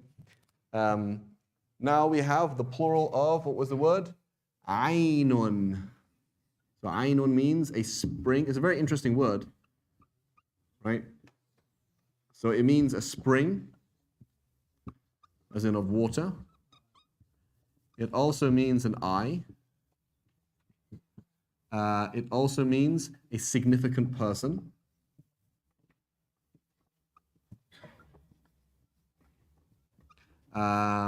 It also means a spy, but that's kind of a metaphorical use of this, really. It also means gold. It's not used very much for gold, but it does mean that, right? And this is really, really interesting, okay? Is if you think about it, the kind of general meaning is like the source of something. Like you found gold, that's the source, that's the mine, right? There's a person who is like a mine, he's like a source for something. A source, obviously, of water, right? And so the idea that the Arabs, they refer to the eye as a source, that eyesight is not coming to me, eyesight is projected from me. That's very interesting, right? So the way we see it in physics today is, no, photons bouncing off something and going into my eye. My eye is just a receiver, right? But We all know the sense of being stared at, and we all use it. I'm trying to get my son's attention, I stare at the back of his head. That's a thing that people do. That's not just in America, and that's not just my family. That's like everybody does that. And so there is a whole list of pseudo weird science things that don't make sense, but we all do it. Right? And because there is no funding for them, and because of the scientism, the way that science is a religion and is not actually a science, you're not allowed to research that stuff. So you don't go to Harvard and say, yeah, I want to research the sense of being stared at. And I want to do this test on people and see what % of people will look around if you stare at them. They'll be like, that's a ridiculous, no one's going to fund that. They're not going to fund it because it is religiously objectionable for them. It's their religion, it's their aqidah that's wrong. They're not actually willing to discuss things. And so there's actually a book called The Sense of Being Stared At. And there's another book called The Science Delusion, written by kind of a maverick scientist who's trying to say there's a problem in the scientific community that you don't accept research for certain things because it's wrong. Like that's like you can't lead the prayer because you're wrong. Hanafis are wrong. Why are they wrong? Because Hanafis are wrong. Oh, mashallah, very open-minded. Right? That's being dogmatic. That's like you have an aqidah problem, or you're wrong because you're wrong, right? And so this is very interesting. The fact that Arabs, they refer to it as an ayn. It is the source. The eye is the source, and we talk about the evil eye, right? Al-hasad, min sharri hasidin idha hasad, right? And the Prophet ﷺ mentioned that the evil eye is real, is a real thing. So there is something you're actually doing with your eye. Yes, so it might be two ways, right? It might be two ways. Perhaps it's receiving and giving, but there is something that's happening there, right? The sense, how many times it happened that you think somebody thinks of you and you contact them? That happens all the time. That's very common. The sense of being stared at, for example, I know that, for example, one of my sons is more sensitive than the other because I use it. It's a practical thing. I'm like, right? You're trying to tell him to go, so you stare at the back of his head and he turns around. One of my sons does it, the other one doesn't, right? And so a researcher, for example, he did it. He said, we found that 60% of people stared at do turn around. That is significant. That's a statistic, right? Anyway, so that to the side, the word ayn, it means an eye, it means a spring, it means a significant person, it means gold. The plural of it has two plurals. It means you use it, or actually it's three plurals, sorry. So you say ayn or yun, which is for springs, okay? And ayn, a'yun, which is for eyes. A'yun, which means eyes. Right, Allah subhanahu wa ta'ala mentions, فَإِنَّكَ بِأَعْيُنَا, you are in our eyes. Like Allah's looking after you, you are in our eyes. فَإِنَّكَ بِأَعْيُنِنَا, you are in our eyes. Obviously Allah subhanahu wa ta'ala doesn't have eyes in that sense, but okay, so a'yun, so that means eyes. So that means springs, that means eyes. And then a'yan, which means significant people. كان من أعيان القرن التاسع. MashaAllah, he was one of those very famous people of the 9th century, Islamic century, A'yan. So you have three plurals based on different meanings. Sheikh, the plural for eye, is that uyun or ayun? A'yun, this is eyes. And uyun is what? Springs. Springs? Yeah. And this is significant people.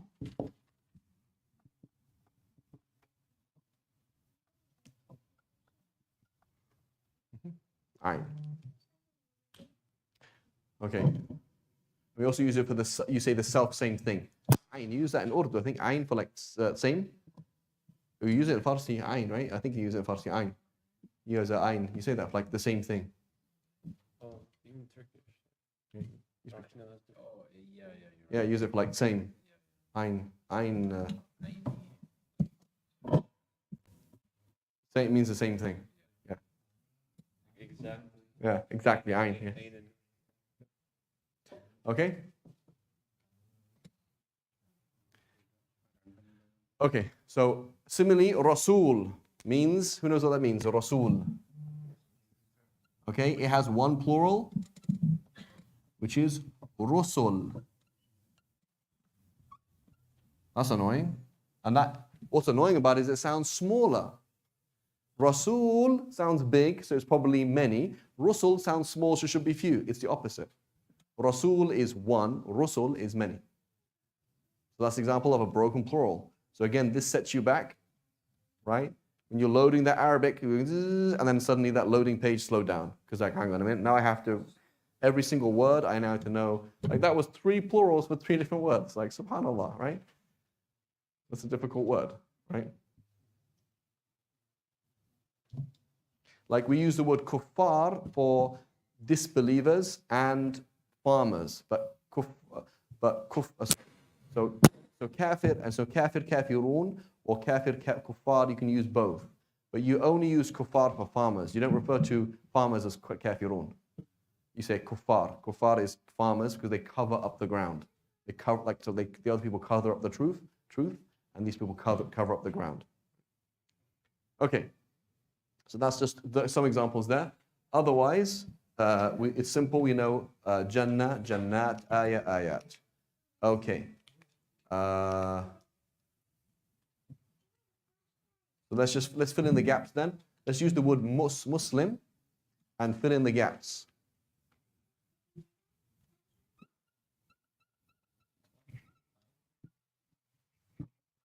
This is exercise 5. I can't see the number. So they are, you are. Let's fill in the gaps. How are we going to do this? I don't know which number this. So number 5. Sorry, number 5. Sorry. Yeah, above. 5 is for mu'min. Right. It says mu'min. Okay, it doesn't matter. Same thing, mu'min. But what am I going to do? How am I going to do this now? Mu'minun. So if I say they are Muslims, how am I going to say that? Hunna. Hunna is feminine plural. What I'm going to say? Hunna mu'minatun. Hunna mu'minatun. They are female plural believers. Mu'minatun. Right? Good. And you are, Antum? Mu'minuna. I use a masculine plural. Antum mu'minuna. Antunna mu'minatun. You are Muslim. You are feminine plural believers. Nahnu as masculine. Mu'minuna. Nahnu as feminine. Mu'minatun. Hiya mu'minatun. Mu'minatun, right? Anta mu'minun. Anti mu'minatun. Ana mu'minun. Ana mu'minatun. So here's a question. Again, a side point. The person comes, and this literally happened. I know this happened in the last year. Sister becomes Muslim. She's alhamdulillah, has the iman to wear hijab, etc., etc. And she has a sister that's supporting her and spending time with her and helping her in her new deen, etc. And then she traveled with that sister as well, and traveled with the sister's kids. And then she's invited to the sister's house, and then she says, I can't come. Why can't you come? I have to tell you that I'm not actually a female. So this happens. This is the world we're going to be seeing more and more. It's like we might have this in Zaytech here, where's the priority there? Should we kick him out? Where's the priority? Knowing your gender or knowing your God? Knowing your God, right? So it's very difficult. You're dealing with somebody who is arguably insane. Like 100 years ago, say the person's ghayr mukallaf. Okay, don't worry. They don't need to have iman because they're not even sane. If they don't know your gender, it's like saying, I don't know if I exist or not, right? But maybe that's not true. Maybe there's also, here we are, this is reality, right? And we're going to be seeing this time and time again. Our kids are going to have this. Their kids are going to know somebody at school and he wants to become Muslim, right? And she, like, mashallah, she has iman. She like putting her neck out, wearing hijab in the office, and this and this and this. But like, you're not even a female, crying out loud, right? Like, how do you talk to them about these things? This is a real issue. So you have to be very, very careful because you could be the reason why this person leaves the iman. They say they didn't support me. So you can't change the deen. We're not going to say, oh, it's okay. You can be male if you think you're male. No, you're either male or you're female. That's just reality. But there's priorities in terms of what that person's working with.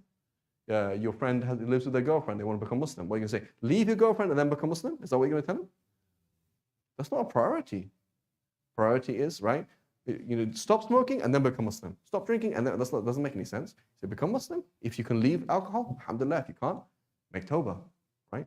And so this is a real thing. Like I am mu'min or mu'mina, I think. At least in Arabic it's clear. Am I mu'min or mu'mina? In English, you don't know the gender, right? So this is a reality we find, we're going to see this more and more the case, right? This is going to be signs of the end of time and it's a reality. But we have to be very careful with these people because they do have iman at the end of the day. And that's amazing that you came from that and you came to iman. Like that's amazing. And that you're willing to sacrifice. But we have to be very, very careful with these people. But that doesn't make it halal. Then can the sisters give her a hug? Right? There's limits to what we can do. Right? So now the sisters, mashallah, give Jennifer a hug. He's like, yeah, but Jennifer she's not actually a female, so we cannot give her a hug. Right? So you can support, you can be nice, you can help, but there's a limits to what you can do. Right? There's a limit. May Allah protect us, right? Okay. And then the next one, we did this. Surah Al-Ahzab, Surah 30, copy the whole verse, etc. Okay. We don't have to do that right now. How long do you have left?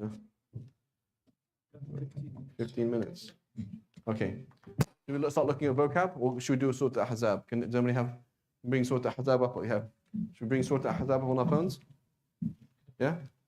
So this is Surah 30. Where is it? Surah Al-Ahzab.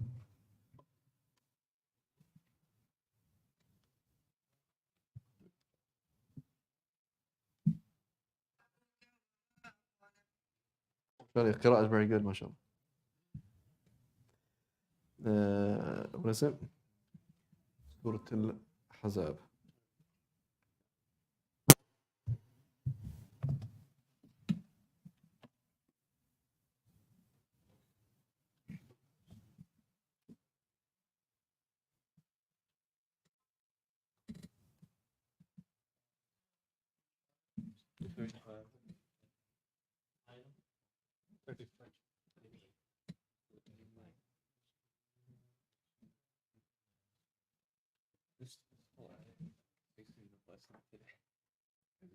So the last page, right? إن المسلمين والمسلمات والمؤمنين والمؤمنات والقانتين والقانتات والصادقين والصادقات والصابرين والصابرات والخاشعين والخاشعات والمتصدقين والمتصدقات والصائمين والصائمات والحافظون فروجهم والحافظات والذاكرين الله كثيرا والذاكرات أعد الله لهم مغفرة وأجرا عظيما. Okay? So we can clearly see that inna is affecting every single word there. All of these words are in the accusative. So indeed the Muslimin, which means good, who submit and they say, I will do what you ask me to do. Right? Inna al-Muslimin wal-Muslimat. So here we go. So does it mention females? Or does it ignore females? Mentions it, but which order does it come in? Does it say Inna al-Muslimati wal-Muslimin? No. So it's very important. So yeah, this whole discussion about gender equality, right? It's not the same thing though. So do women count? Sure they count. They're really important, fundamental. Are they the apex of the structure? No, they're not. So there is a thing, the default is male and the leadership is with males, right? And the Prophet ﷺ said, of men, not because you're a man, but of men there are many, many righteous people who are like complete in their iman. And of women, there are some, but not as many. And he mentioned certain people like Aisha radiallahu anha, like certain people, right, Sayyidat Maryam, etc. And so yes, women count, and women do not count. That mentality, women don't count. It doesn't matter. It doesn't matter if she prays or not. Like no, it matters if she prays or not. That's very important. It matters if she wears hijab or not. It matters what she does. Her iman is important, right? But there is a tartib. It says in the men and women, not women and men, right? And right, and so it's a very important thing to understand. So women have a huge potential to do amazing things, but men are in charge, and men are responsible. That means we're going to get it on Judgment Day. So what did you do about this problem? Nothing. Right? And so this is why, so it's important, very important to understand. So inna al-muslimeen wal-muslimat wal-mu'mineen wal-mu'minat, people, men of faith and women of faith. Wal-qaniteen, qanata means to do ibadah, qunut, right? We call it qunut when you do dua, but it means like doing ibadah, right? The people who do lots of ibadah, wal-qaniteen wal-qanitat, was-sadiqeen was-sadiqat. Can we do ibadah in our not 9 to 5, our 8 to or 7 to 7 schedule? Yes, you can do ibadah if you have focus. If you click, Allah created this thing and every single click is an ayah and you just see iman everywhere, then the whole thing is salah. The whole thing is salah. If you have focus, you don't need to do lots of ibadah. You don't. How much Quran did you do today? I don't know, I just heard a verse, that was it. It knocked me out. The ayah knocked me out for 2 days. I couldn't even pick the mushaf up again. Great. And I felt it in my changing the baby. I felt it in my typing it. When I'm charging my thing, it's all iman. Fine. But if you're not like that, that's when we have to do more ibadah to like, hey, you've totally lost focus.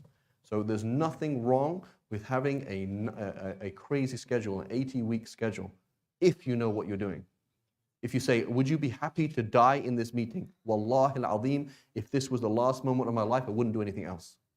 The best thing I've ever done in my life is to be in this meeting because I have the purest intention and I'm doing it for the best possible reason. Great. As opposed to, no, this is just my dunya and I'm going to get back to my akhirah, I want to go home. That's wrong. So we have to change our work into worship. Otherwise, 99% of your life is wasted. What did, what's his name? John Lennon, he said, life is what happens when we're thinking about planning things. Like in between everything else, you do life, right? Like before you go to work, life works. When you come back, life works for a bit. That's not life. Life is work. 99% of your life, you are sleeping. 90% you will go to the bathroom. You're trying to find your keys. You are doing work. And so you have to connect to Allah subhanahu wa ta'ala in that work to change it from life to death. Otherwise, it's meaningless. Otherwise, the brother's like, why am I here? Right? When you go back, it's like, no, I'm back in this thing for a reason, and it's iman. I only click because it's iman. I'm only saying these words because it's iman. Right? And if it's not iman, then don't do it. Do something else. It's very, very important, right? So work is worship when we turn it into worship. Otherwise, it's a total waste of time. And worship is also a waste of time. Why are you leading the prayer? It's my job. How is that iman then? Oh, it's dhuhr time. Why are you praying dhuhr? I don't know. It's what we do. That's not iman. So you could be there in front of the Kaaba. It's not iman. Just what you do. Everything has to be meaning. You say, stop. Why am I doing? What am I doing? Right? That's the midlife crisis, right? No meaning to things. I'm doing exams. Why on earth do I do an exam? Right? Like, I have to stop. I am doing this exam because it's honestly the best possible thing I could be doing right now. And if there's something else that's better, go and do it. But if you think working a different job or not working at all or studying a different topic, go and do it. Right? But everything has to be meaningful. Right? And there's nothing wrong with an 80-hour schedule. I mean, obviously your health is going to, but normally I'm talking about as dunya. Dunya is not a place. Dunya is a mentality. It doesn't matter how much money you're making or how much money you're not making or what you're doing. Why are you doing what you're doing? Why are you in this meeting? Why are you saying what you're saying? Why are you clicking? Like that click, why did you do that click? That's called the dunya, right? So it's a mentality, it's not a place.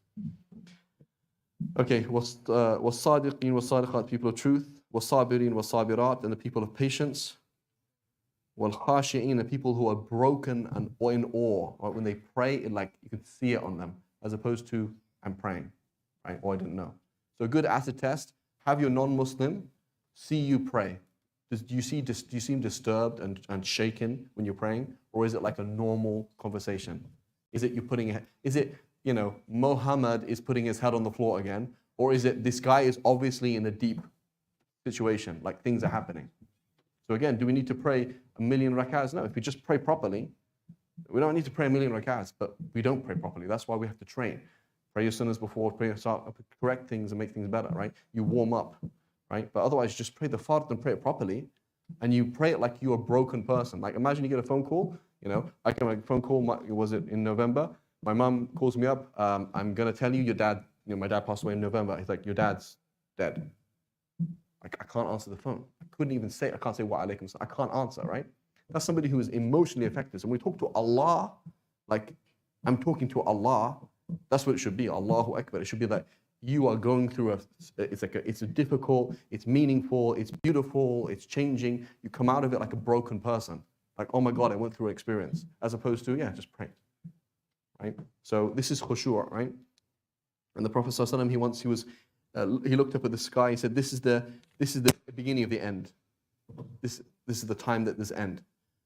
And they were like, what doesn't make sense, Ya Rasul? Like, how is it the end? Like, he said, you're basically going to lose the religion at one point.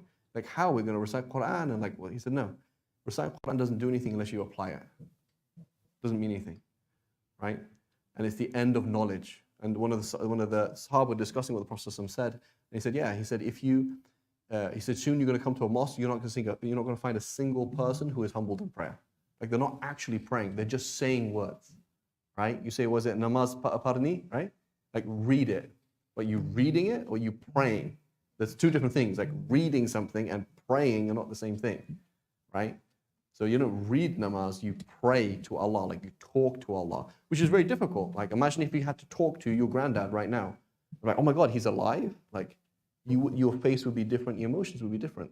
Talk to a long lost child, you'd be a different person. Talking to Allah, your creator, right? So this is a real thing, right? Khushu', this is a real thing that we have to work on. And be khashi'in wa khashi'at. Wal mutasaddiqeen, people who give charity. Wal mutasaddiqat, and those females who give charity, right? And the Prophet ﷺ made it stressed that women should give charity. So your wife should work in Silicon Valley, make a ridiculous amount of money, and build hospitals in Chennai.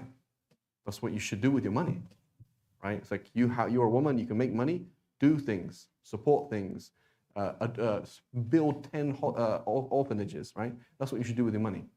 So women should give lots of things we see in the past where mosques were built by wealthy women, right? Hospitals, universities, etc. Right? And the most important person for her to give charity to is her husband. Don't tell her that. Right? You have to tell her indirectly, right? So you cannot, it's haram for you to say, hey, you're working, I'm not, or you're working and we're both working, you kind of have to pay for stuff. That's haram to kind of push her into that because it's her money. But the Prophet ﷺ said, when you give to your husband, it's like, it's sadaqah and it's salah. You're keeping good relations with the most important person to you, your husband, and it's also sadaqah. وَالصَّائِمِينَ وَالصَّائِمَاتِ, and those men who fast and those women who fast, وَالْحَافِظِينَ فُرُوجَهُمْ وَالْحَافِظَاتِ, and those men who protect their private parts by lowering their gaze, and the women who protect their private parts by lowering their gaze. وَالذَّاكِرِينَ اللَّهَ كَثِيرًا, those who remember Allah much. So beginning, middle, end of work, beginning, middle, end of meeting. This is ibadah. That's what we want to see. You don't need, Islam is not about sitting in a mosque and making dhikr. Islam is about being somebody of dhikr. Whatever you are, you're in the office, you're in the field, you're on Mars, you're in the masjid, that you're actually connected. وَالذَّاكِرِينَ اللَّهَ كَثِيرًا, those who remember Allah much. وَالذَّاكِرَاتِ, and those females who remember Allah much. أَعَدَّ اللَّهُ لَهُمْ, Allah has prepared for them an unfathomable amount of forgiveness and a huge, unlimited amount of great reward. Inshallah, we'll stop there. Any questions or queries? So very important, guys. Who knows what my job is? What do I do? Like, I'm an Islamic studies teacher. That's what I teach. My job is the same as your job. It can turn into dunya like that. So-and-so cussed, this kid's cussed the so-and-so, and I have to deal with it. I'm in the dunya and you're in the dunya. It's not like one person, oh, but Shaykh, you're in the masjid and I'm in Silicon Valley. It's the same place.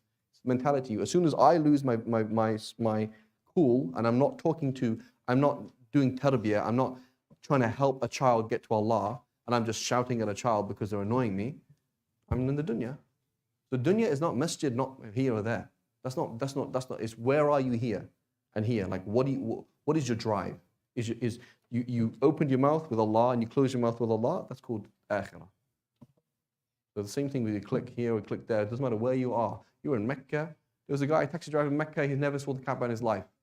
He didn't know where the Kaaba was. It's like, well, you're in Mecca for crying out loud. Yeah, but he's not in Mecca. There were people around the Prophet ﷺ, they didn't see the Prophet ﷺ because they didn't see what it is. So what we're talking about is that the word I put literacy, like, what am I doing? right? That's iman, was what am I doing? Why am I doing this? Why am I sending this email? Why am I trying to find my car keys, right?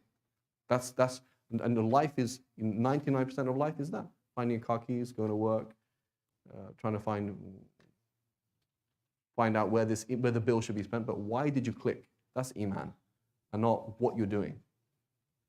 Everything else is just kind of just on the cherry on the top. Okay, shall I stop here? Subhanallah wa bihamdik. Ashhadu an la ilaha illa ant. Nastaghfiruka wa natubu ilayk.